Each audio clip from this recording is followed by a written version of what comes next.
Hi everyone, it's me, Gully, back with another episode of a tactical analysis for the Talking Wolves YouTube channel. Today, I'm going to be talking about the Wolves midfield. It's really a strength of ours. It has been probably ever since we actually came back to the Premier League. And we have a number of players in there currently who are stepping up to the mark in the absence of our famed kind of star player, who I won't mention, and have really kind of exerted some control over certain games recently, which have meant that we've been able to collect points and step away from any trouble with regards to the relegation zone. Those players, of course, are Andre, Joao Gomes, and also Jean-Rittner Bellegarde, who has had a bit of a revival in a slightly tweaked setup. And I'm going to talk through that setup and introduce what each player brings to their role within the team at the moment, and ultimately how that is benefiting us, and to a certain extent, what drawbacks there are as well.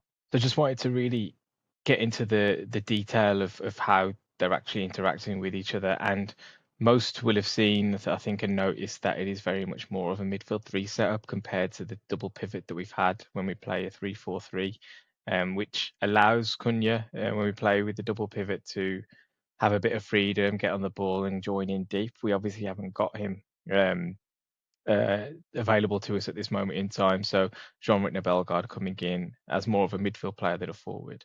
And you can see the kind of triangles that they're looking to create with their average positions as they're set up across the three games that I'm going to be focusing on against Fulham, Everton, and Southampton. We've taken 4 points from those games, but I think they really speak to what Vitor Pereira is trying to achieve with that three in the middle.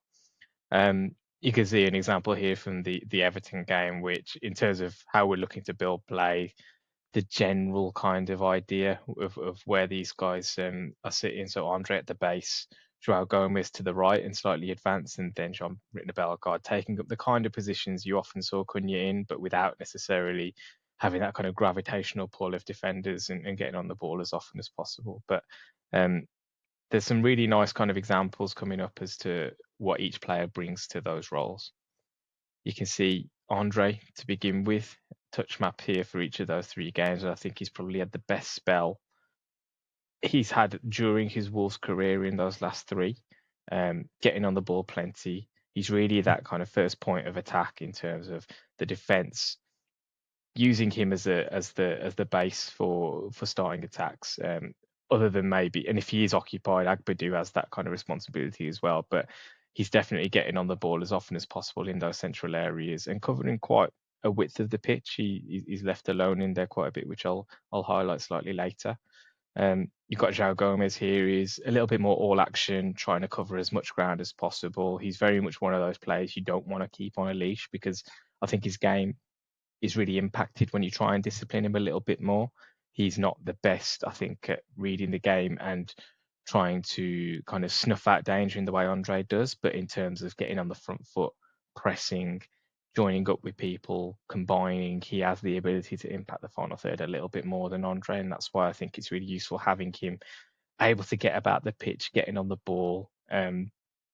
Really improved in possession as well, I think. There's still some question marks, I'd say, over his ability to play when he has the ball. But ultimately, I think he's shown he's a really kind of seasoned Premier League campaigner now, and the kind of levels that he's got to his game. And as I'll get onto slightly later in this, able to add a bit more of an attacking threat and impact the box. And finally, Bellegarde. Now, Bellegarde for me has been kind of the real shining light of the recent revival under Pereira. He's obviously taken on much more responsibility and had a lot more confidence instilled in him compared to the start of this season. And he seems to have found a role that is really home to him. And even when Cunha was in the side, he still managed to carve out a place of influence without necessarily being that kind of go-to man for every attack, which can be problematic, of course. But in recent games, obviously, we've seen his output improve. He likes to operate in that kind of left half space, combined nicely with Ryan Aït-Nouri on that left-hand side. And his output over the course of the three games that I'm focusing on, argument that he should have probably got himself an assist for the Fulham goal that Joao Gomes scored, but against Everton and obviously Southampton, 3 assists across those games. So really, really influential there as well. Now, I want to take us on a trip, a little bit of an overseas trip to a place I like to call Andre Island. And like I mentioned, he's that guy that is left alone to kind of be the next point of call for a defender to go in and develop play. And he's trusted with that because he is so secure in possession. You can see in all of the examples that I've highlighted here, he's under pressure. He's not necessarily got a fat lot of support around him, but you can see he's finding the spaces in between the attacking line and the defensive line of the opposition when they try and when they're operating out of possession. But he's almost always in some sort of under some sort of pressure to play, but his ability to accept the ball under pressure, play forward, and make sure that we don't lose the ball is invaluable. And we haven't really had a player like him, I don't think, that's as good at doing this as he is. I think when you think about Ruben Neves, he often got overawed physically sometimes. João Moutinho similarly, but Andre is really he's not he's more than welcome to go into battles and duels with players, and often at the moment, like I say, coming out on top. That performance against Everton was one of the best individual performances I've seen from a Wolves player this season, and he's really going from strength to strength. Slight concern is perhaps having a bit of a extra range to his passing. He hasn't necessarily evidenced that to this point. I think he has the quality to do it. He could be a bit more ambitious and maybe look to try and get us on the front foot a bit more, but doing really, really well and a seriously good job for Vitor Pereira at the moment. And then also talking about his compatriot Joao Gomes, who is developing nicely into a player who can actually impact the final third. He's had his best goal scoring season to date already. He scored 4 goals in all competitions compared to 3 I think he got in one season at Flamengo. But you can see straight away from all of these examples, there's very much an onus on Joao to actually get into the box and score goals. The 2 examples against Fulham, he had one instance here where Bellegarde chopped onto his right and Gomes got in at the back post and actually hit the outside of the post with a chance when it fell to him. And then the second one was the one where he scored the goal. Lovely finish. But him having that kind of aggression to go and get onto the ball and pick things up is necessary in these kind of zones. So out of the 3, I think he's definitely the most capable of performing this role. And I still think he could have probably had more goals. You can see a couple of other instances where he's had good opportunities to score. So if he can refine his game a little bit more, those 2 both falling onto his left foot, which might have caused a slight issue for him. He's not a particularly 2-footed player, but I think there's definitely scope for him to improve this side of his game, and that would really kind of cement him as a top Premier League player. I think he needs to start adding a little bit more output to really see himself and for us to perceive him as probably a Champions League level footballer. And then finally, Jean-Richard Bellegarde. He's what I call the Swiss Army knife. I did a thread a few weeks ago about Bellegarde and his ability to kind of do almost all things a footballer is required to do, whether it be shooting, crossing, passing, tackling, carrying the ball. He has all of those elements. It's sometimes an issue for him to knit them all together within a game, but it's also why he's been shunted out into different positions. He's a trustworthy player. He's a team player as well. He hasn't got that kind of main character syndrome that's who has. And for a guy who we're positioning as probably the most creative presence in the team at the moment, we could do with a little bit more of that as it stands. But in terms of quality, he still has all the attributes that we need to try and create chances in a team that isn't really blessed with a lot of it in the forward areas at this moment in time. But you can see in these examples that I've shown here, the assist for Menetzi's first goal against Everton, picking up the ball the wrong side of that midfield. This is really important in terms of the way the team is set up at this moment in time. Him having Andre as that kind of fail-safe and that really deep option allows him to situate himself a little bit higher up the pitch. And obviously with a back 3, you've got the extra defender to cover as well if necessary. And you can't have aggression in midfield without aggression defensively. And players like Totti, players like Doherty, players like Agbadu are really allowing the midfield to take more aggressive positions out of possession and in possession as well. But the other thing that I think that Bellegarde has shown recently is his quality of crossing. He's getting into wide areas, which he's comfortable in. I don't think he's comfortable starting in wide areas, and I think he can have issues when he's stood up against a fullback in a stationary kind of, when he receives the ball in a stationary spot, and then trying to beat a man that way. But when he's on the move and arriving late and getting into good positions, he's really, really good, and he does actions on the move really, really well. So you can see that first that assist for the Joao Gomes goal against Fulham. He's on the move. He's arriving late. He whips it into a dangerous area. They fail to clear, and Joao Gomes scores. The other situation that obviously created a goal from with the cross was Strand Larsen's first against Southampton.